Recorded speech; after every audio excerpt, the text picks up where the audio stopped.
So now that the rest of the slipcover is put together, the main body of the slipcover, we're going to start on the bottom, putting the skirt on and the base of the slipcover. So I'm going to follow the bottom line of the chair and pin the piping on.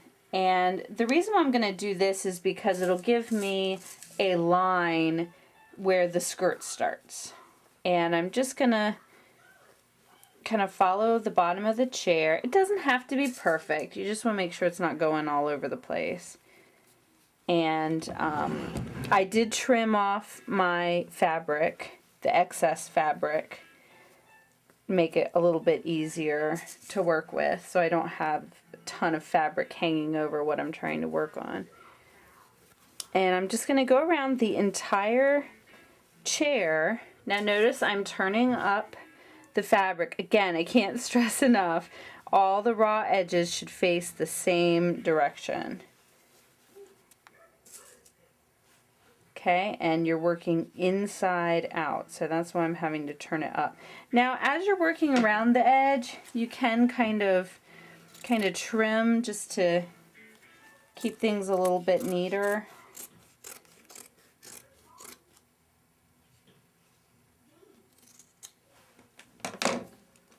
Okay, keep following the line of the chair.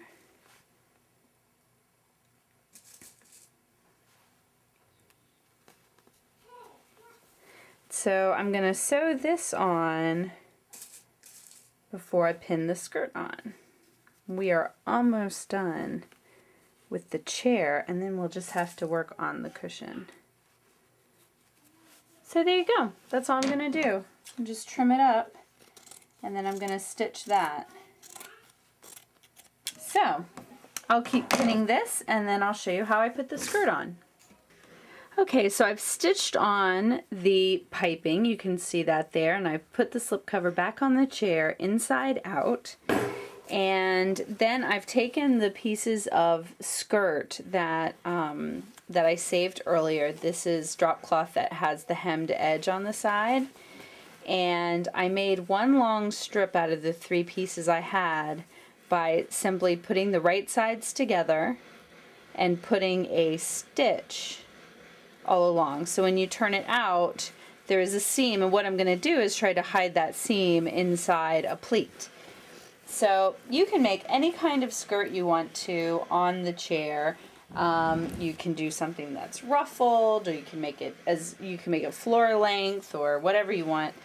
I'm just going to go ahead with a simple pleated skirt. I don't measure out my pleats or anything. I just totally go by eye, and you know, it always works out. So I'm going to start pinning the skirt on. Again, this is already stitched on. I'm going to pin it right above the piping. And again, make sure all of your raw edges are facing the same direction. And then I'm simply going to fold the fabric back on itself like that. So I'm probably doing about 1.5 inch pleat or so. And instead of doing a box pleat, I'm just going to do a continuous pleat. I don't even know what it's called. I'm just going to make all of my pleats go in the same direction.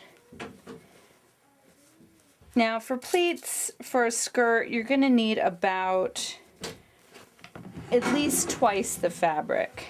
Oh, I've got a little visitor in here coming in to see me, one of my little boys. He's grabbing my little luggage cart to wheel around. Okay, so I'm just simply going to do that. And we're not under siege or anything. That's my other son playing a computer game that has these little, I don't know, little like bombs going off.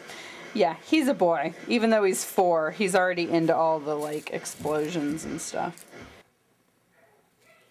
I have put the slipcover on, and I have some trimming to do of threads and stuff here, and I have it right side out, and now I'm working on pinning the ribbons on the back. So this is just a 1 inch wide grosgrain ribbon, And I actually get mine at a discount warehouse in my area, so I don't know where to tell you to get it. I'm sure you can find some online. Anyway, so I have folded the ribbon under, about an inch under, and then there's a fold right here, and then have pinned it in a couple of places. And I put it on the inside of the front flap and the outside of the back flap. Okay, so I'll show you how I do the ribbon. I'm at the bottom now. I'm going to fold this under, like that. And I'm going to, whoa, I'm going to pull the skirt together to see exactly where the ribbon that's opposite of it is. Make sure that it's where I want it. And then I'm going to put it into place and pin it into place. I'm going to sew around the ribbon in a square and then an X inside of the square to make sure that the ribbon is really attached to the drop cloth. Well, the slip covered wing chair is done. Here is what it looks like. This is what the skirt looks like on it. It does not have the cushion in yet. That's what we're going to work on next, but I thought I would show you the progress on it. You can see the skirt there. Came together very nicely. Here's the pleating that I did around the curve of the chair. And I want to show you the ties here in the back. So I went with 5 ties of 1-inch grosgrain ribbon, and once those are tied now, of course it fits a lot better, and I just think it looks cute. I don't know, I'm a ruffles and bows kind of girl. Not overkill. Not like 1980s ruffles, but I like them. Anyway, so there's that. And now we're ready to work on the cushion. Here is the cushion. I already cut and pinned the bottom of it. So for this cushion, I'm going to do an envelope fold. Here you go. You're looking at the front of the T there. And what I did, again, using the hemmed edges of the slipcover to my advantage, is I made an envelope fold.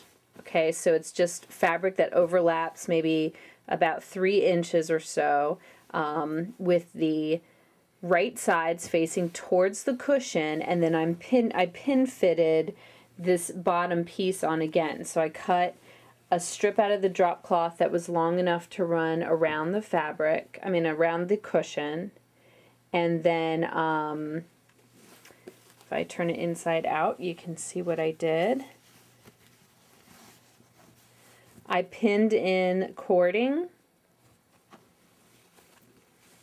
and just pin one side all together. So what I'm going to do now is sew what's pinned before I turn it over and pin and sew the other side. I want to share what I do when I've pinned a section that has 2 seams that come together. So this is the cushion. I didn't have a piece that was big enough, so I needed to connect 2 pieces together. So I've got this seam here that needs to be sewn, and then this one here that needs to be sewn. So what I'm going to do is take this pin out, and I'm going to sew this first. When I'm making a slipcover, I just keep the zipper foot on the entire time, because then I don't have to be changing it out. I actually have the zipper foot on my sewing machine most of the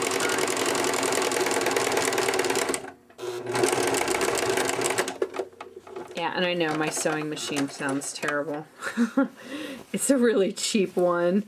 It's another example that you don't have to have a really expensive one. This one was like $150 at Sears, and I've used it a lot for about 3 years, and I haven't done a darn thing to it, and it's been great.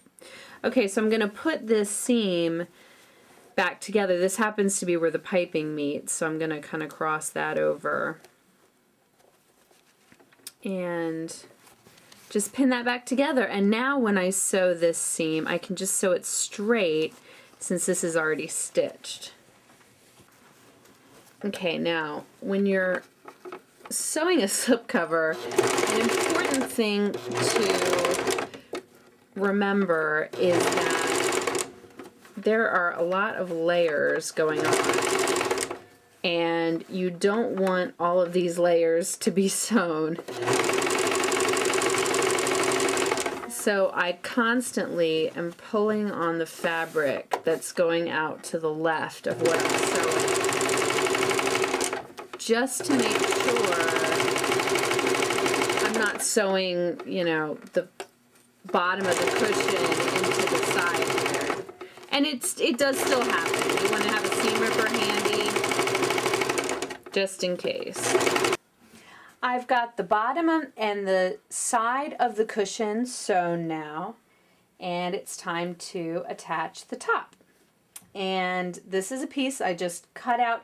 I simply placed the cushion on a piece of drop cloth and just cut it out around it. I didn't do any measuring or patterns or anything. I just used the cushion. So I'm going to start pinning around the cushion. Again, I'm sandwiching my piping in. I'm putting it right where I want it to go, and then pulling the two sides together so that the front is nice and tight. So as you're pinning, just kind of constantly check to make sure that the front is lining up nicely and looking the way you want it to.